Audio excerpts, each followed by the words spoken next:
মই উঠি অহা প্ৰজন্মৰ কাৰণে কৈছো ব্ৰহ্ম মুহূৰ্ততে শয্যা পৰিত্যাগ কৰাৰ চেষ্টা কৰক ল'ৰা ছোৱালীবিলাকক কৈছো মই এইটো এটা উপদেশ মোৰ ফালৰ পৰা ভাগৱতৰ আসন ব্ৰহ্ম মুহূৰ্ততে মানে কথাটো হ'ল কি দুটা সময় আপুনি মানে দিন আৰু ৰাতিৰ যিটো সন্ধিক্ষণ ইয়াক সন্ধ্যা সন্ধ্যা বোলে আৰু ৰাতি আৰু দিনৰ যিটো সন্ধিক্ষণ এইটো প্ৰাতঃ সন্ধ্যা বোলে আৰু এটা দুপৰীয়াৰ সন্ধ্যা আছে এই ত্ৰিসন্ধ্যা আচলতে মানুহে ঈশ্বৰৰ নাম ল'ব লাগে সেইকাৰণে ত্ৰিসন্ধ্যা গায়ত্ৰী ত্ৰিসন্ধ্যা সাধনা পদ্ধতি ত্ৰিসন্ধ্যা ঈশ্বৰৰ নাম আমাৰ মানুহবিলাকে ল'ব লাগে তাৰমানে আপোনালোকে চাব যে যিটো সন্ধ্যা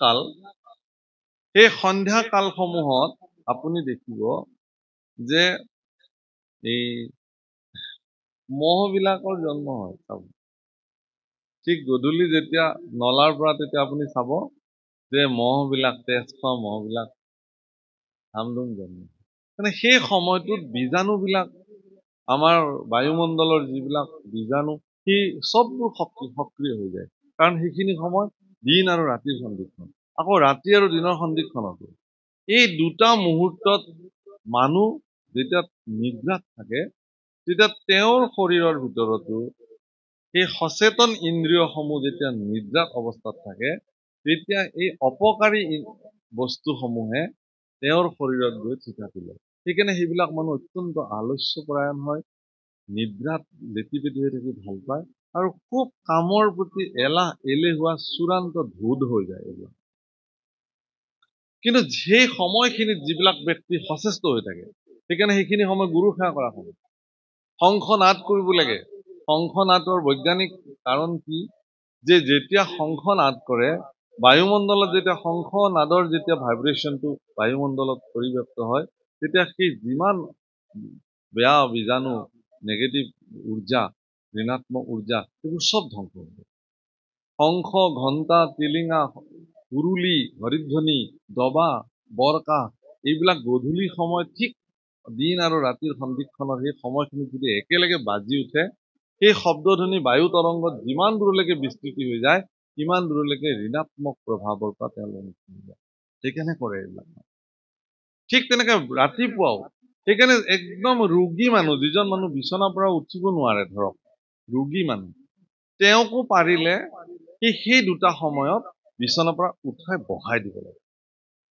যদি পাৰে তেওঁ সুস্থ হ'ব কিন্তু সুস্থ মানুহ এজনে যেতিয়া সেইখিনি সময়ত সুখনিদ্ৰাত শুই থাকিব তেওঁৰ শৰীৰত কি হ'ব আপুনি ভাবক সেইকাৰণে ব্ৰহ্ম মুহূৰ্ততে আপোনালোকে ব্ৰহ্ম মুহূৰ্ততে উঠক সূৰ্য উঠাৰ প্ৰায় ৪৮ মিনিট আগত ব্ৰহ্ম মুহূৰ্ত সেই ব্ৰহ্ম মুহূৰ্ততে উঠিব লাগে সেই ব্ৰহ্ম মুহূৰ্ততে স্নান কৰি পেলাই সূৰ্যৰ কিৰণ পৃথিৱীত পৰাৰ লগে লগে বাহিৰত খালী গায়ে ওলাব লাগে পাৰিলে কাৰণ যেতিয়া যিটো সূৰ্যৰ ৰশ্মি শৰীৰত পৰে সেইখিনি সময়ত আচলতে আমাৰ ভাৰতবৰ্ষৰ সনাতনী পৰম্পৰা মতে নদীত নামি মানে আকণ্ঠ জলত থাকি পেলাই বা পানীত নামি নাভিলৈকে পানীত থাকি জল অৰ্ঘ্য কৰে এইবিলাক বহুতে কয় যে সূৰ্য ইমান দূৰত আছে ইয়াৰ পৰা আপুনি জল দিলে কেনেকে হ'ব নহয় আচলতে তামৰ পাত্ৰেৰে সাধাৰণতে জল দিয়ে তুলসীত জল দিয়ে ৰাতিপুৱা তাৰমানে তামৰ পাত্ৰত যেতিয়া পানী থাকে পানীটোও কোপাৰ হৈ যায় সেইটো তামে হৈ যায়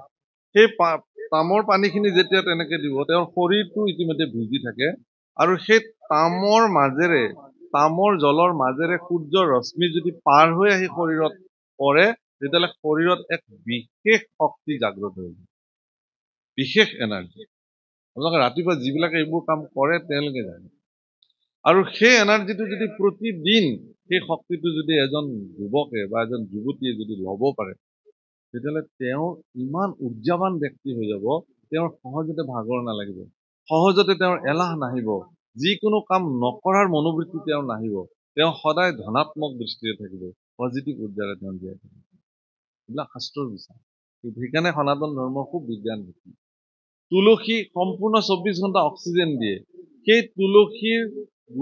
তুলসীত গৈ পেলাই তামৰ পাত্ৰেৰে যদি আপুনি সূৰ্যৰ ফালে মুখ কৰি জল দিয়ে ইয়াত সাইন্টিফিক ৰিজনটো সেইটোৱে তুলসীতটো সি ভৰপূৰ অক্সিজেন আছেই ইফালে সূৰ্যৰ হেঙুলি কিৰণ ইফালে তামৰ পাত্ৰৰ তামযুক্ত পানী আপোনাৰ শৰীৰ তেতিয়াও ভিজি আছে স্নান কৰি আহিছে তাৰ পিছত আপোনাৰ শৰীৰত যিটো এনাৰ্জি সৃষ্টি হ'ব, যিটো শক্তি, সি শৰীৰত ৰোগ প্ৰতিৰোধক ক্ষমতা বৃদ্ধি হয়। সেইকাৰণে সাধক পুৰুষবিলাক চাবচোন নিৰোগী জীৱন তেওঁলোকে যাপন কৰে, সেইকাৰণে কৰে। বাৰু যেই নহওক, মোৰ এই কথাখিনি কোৱাৰ প্ৰয়োজনীয়তা এইটোৱেই যে আজিৰ প্ৰজন্ম যে এই কথাবিলাক, ভাগৱতৰ এই কথাবিলাক যিবিলাক বয়োজ্যেষ্ঠ ব্যক্তিয়ে শুনি আছে ইয়াত, তেখেতলোকৰ জীৱনত আত্মসন্তুষ্টিৰ বাহিৰে আৰু এইবিলাক পদৰ একো কাম নাই। কথাটো অপ্ৰিয়। তেওঁলোকে মাত্ৰ খুব ভাল লাগিল ভাগৱত কথা শুনি, তাৰ বাহিৰে তেওঁলোকৰ জীৱনত প্ৰেক্টিকেলি কৰিবলগীয়া আৰু তাত একো নাই। কিন্তু ভাগৱতৰ এই কথাবিলাক প্ৰেক্টিকেলি বাস্তৱিক অৰ্থত যদি খটুৱাবলগীয়া আছে, তেতিয়াহ'লে নিউ জেনেৰেশ্যন, নতুন প্ৰজন্মই এইবিলাক শুনিব লাগিব আৰু তেওঁলোকে তেওঁলোকৰ জীৱনত প্ৰয়োগ কৰিব লাগিব। আৰু আপোনালোকে দেখিছে যে উঠি অহা প্ৰজন্মই কৰিবলগীয়া কাম বহুত আছে। তেওঁলোকে এজন ল'ৰা বা ছোৱালী এজন কেৱল শিক্ষিত হলেই নহব, আধ্যাত্মিকভাৱে তেওঁ পৰিশীলিত হ'ব লাগিব। সেইকাৰণে ভগৱন্ত পুৰুষে উদ্ধৱক ক'লে যে সেই ভক্তিৰ ধাৰাটো, মই এই কথাটোকে ক'ব খোজো, ভক্তি কেৱল এটা আধ্যাত্মিক বস্তু, চাকি জ্বলাই নাম গোৱাটোৱে ভক্তি নহয়। আপোনাৰ ভিতৰত জন্ম হোৱা এটা সাংঘাতিক ধনাত্মক উৰ্জা, তাকেই ভক্তি দিয়ে। যিটো উৰ্জা আপোনাৰ মন আৰু মানসিকতাত আছে কাৰণে আপুনি যিকোনো পৰিৱেশ পৰিস্থিতি আপোনাক তলাব নোৱাৰে, যিকোনো পৰিস্থিতি আপোনাক হাৰ মনাব নোৱাৰে, যিকোনো দুৰ্ভাগ্যজনক পৰিস্থিতিৰ সন্মুখীন হলেও আপুনি ইমান সোনকালে তাৰ ওচৰত নতশিৰ নহয়। এনেকুৱা মন আৰু মানসিকতা যদি সৃষ্টি হয় কোনোবাৰ অন্তৰত, তেওঁ জগতত জয়ী হ'ব পাৰে, তেওঁ কোনো হৰুৱাব নাই, তেওঁৰ পৰাভৱ নাই।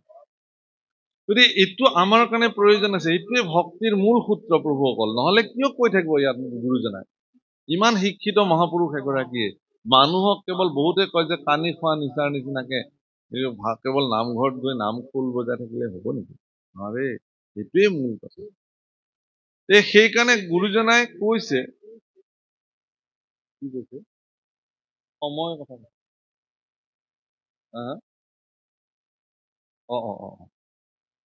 তাৰমানে প্ৰভু মই এইকাৰণে কৈছো যে আজি এখেতলোকে বহিবৰ কাৰণে এডাল বাঁহ লগা হয়। মানে মই বাস্তৱ উদাহৰণ, মই সুধিলো কিয় গৈছে এইফালে, মই একো কোৱা নাই, কথাটো হয়। কাৰণ তেখেতলোকৰ এতিয়া যিটো বয়স হৈছে, এটা তেনেকুৱা চাপৰ্ট এটা হলে বহি থাকিবলৈ সহজ হয়। কাৰণ এটা বয়স হলে মানুহৰ, গতিকে তেখেতলোকে ভাগৱত শুনি তাক জীৱনত কাৰ্যকৰী কৰিবৰ কাৰণে তেওঁলোকৰ বয়স আছে জানো? কিন্তু তেওঁলোকৰ এটাই কাম ভাল হব যে তেওঁলোক বয়োবৃদ্ধ লোক হিচাপে উঠি অহা প্ৰজন্মক ইয়াৰ এক উপদেশ সুন্দৰকে দিব লাগিব যে আমি যি কৰিলো তোমালোকে কিন্তু এইখিনি কাম কৰা, তোমালোকে জীৱনটোক পৰিশীলিত কৰা। সেইকাৰণে কৃষ্ণ পুৰুষৰ দৰে এগৰাকী শক্তিশালী ঈশ্বৰ পুৰুষ, সমগ্ৰ বিশ্ব ব্ৰহ্মাণ্ডৰ যিজন মালিক, সমগ্ৰ বিশ্ব ব্ৰহ্মাণ্ডৰ হৰ্তা কৰ্তাৰ বিধাতা, তেওঁৰ প্ৰপন্ন শিষ্য উদ্ধৱৰ আগত কৈ গৈছে ভক্তি কেনেকে প্ৰৱৰ্তাই ৰাখিব লাগিব। আৰু সেই বিৰল স্থানত, ভগৱানৰ বিৰল স্থানত, চৰণ যুগলত উদ্ধৱে আহি প্ৰণিপাত নিবেদন কৰি কাম দিছে। ৰাম কৃষ্ণৰ বিয়োগে অগ্নি অন্তৰ্গতে,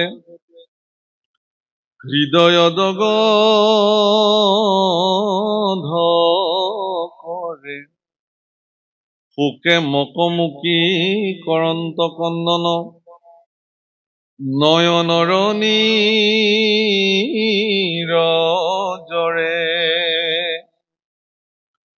হে ৰাম কতোক্ষণে আখি মুচি মুখ পাছে, উঠিলা নমায়া মাত, কৰি কৃতাঞ্জলি বুলিবে লাগিলা,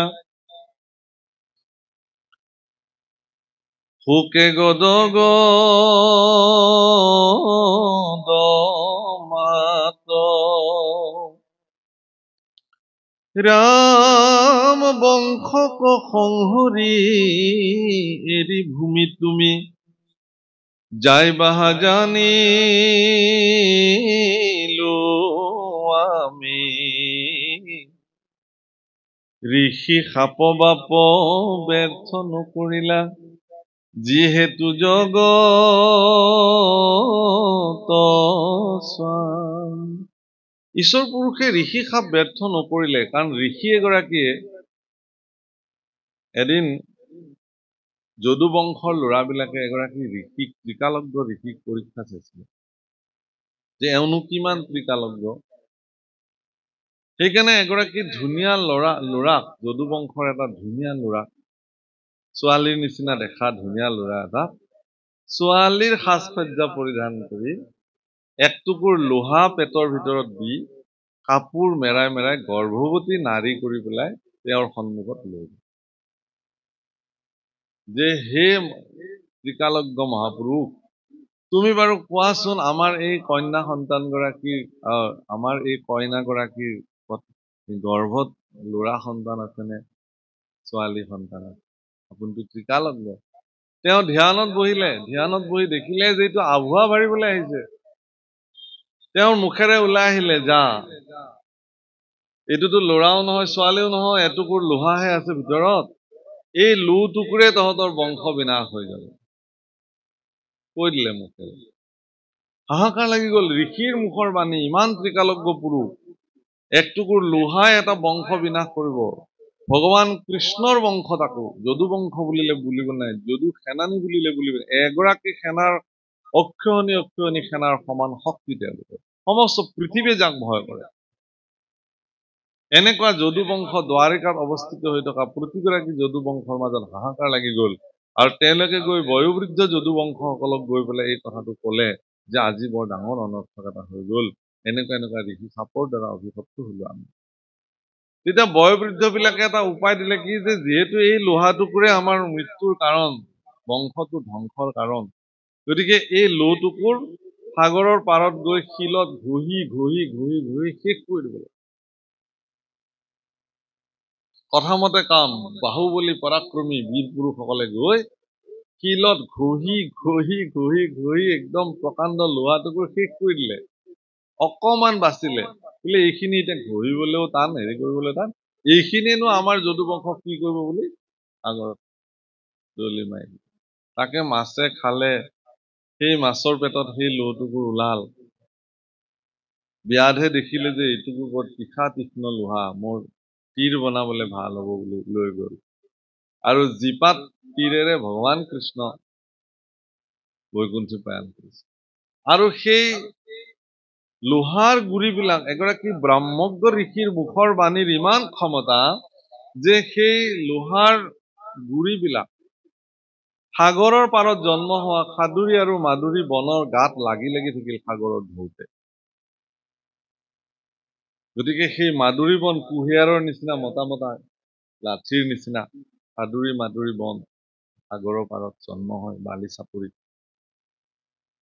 তাতে প্ৰভাসত, তাতে তেওঁলোকে পিকনিক খাবলৈ গ'ল এদিন, আৰু তাতে মদ্যপান কৰিলে, ফূৰ্তি কৰিলে। আপোনালোকে যিবোৰ কথা আমাৰ বৰ্তমানো জগতত চলি আছে, উত্ৰাৱল হৈ পিকনিক খাবলৈ গৈ মানুহ মৰে নহয়, মাৰামাৰি লাগি পেলাই, একেই কাণ্ড। তাতেও গৈ ইজনে সিজনৰ লাগি কাজিয়া লাগি নিজৰ নিজৰ মাজতে কোবোৱা কোবোকে চববোৰ মৰি থাকিল।